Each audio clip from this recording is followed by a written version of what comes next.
วัดจะกระแทกหน้ารู้สึกนี่น้องหวานเนี่ย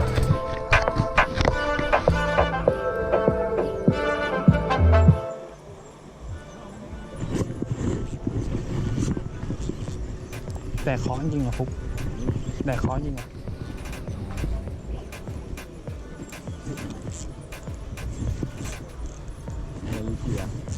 ก็ดี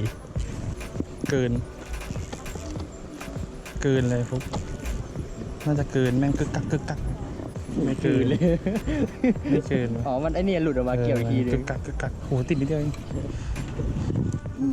เฮ้ยไม่ต้องผ่าเลยโอ้โห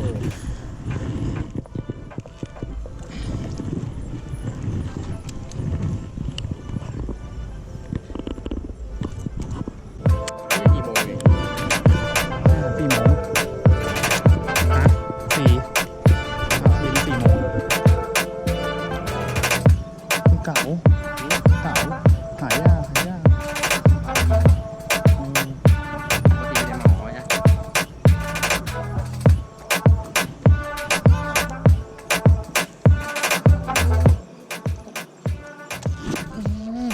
ขัดฝัดคันเกือบหลุดมือ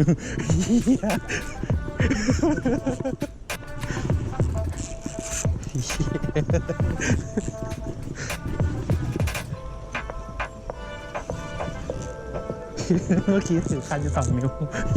คว้าไม่ทันเลย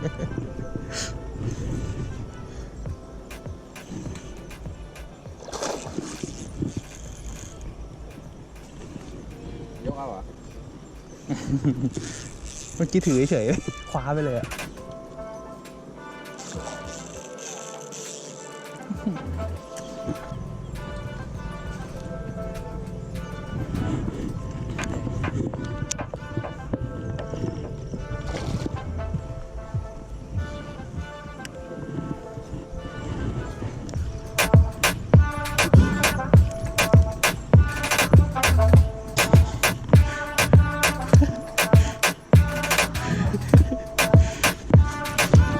ยาวเลยกูไม่ได้ตัดคลิปกูไม่ตัดแล้วนะ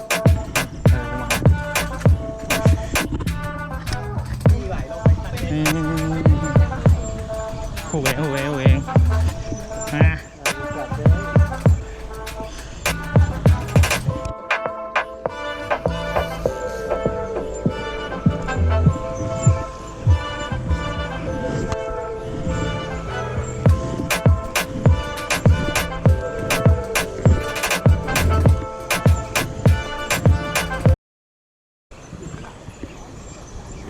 วันนี้เนอะ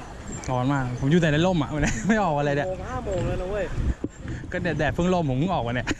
นี่แดดร่มเหรอนี่ถือว่าร่มแล้วผมอยู่ในร่มทั้งวันเลยหรอไม่ได้ตกเหรอตกอยู่ในร่มไงนี่แล้วนะใช่ไม่ไหวร้อนโอ้มันยืดอุ้ยลม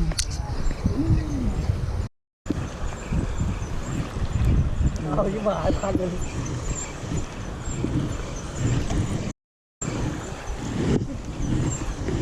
โอ้ยเชี่ยหลุดมือไปดีกว่าตอนนี้ก็ไม่ใช่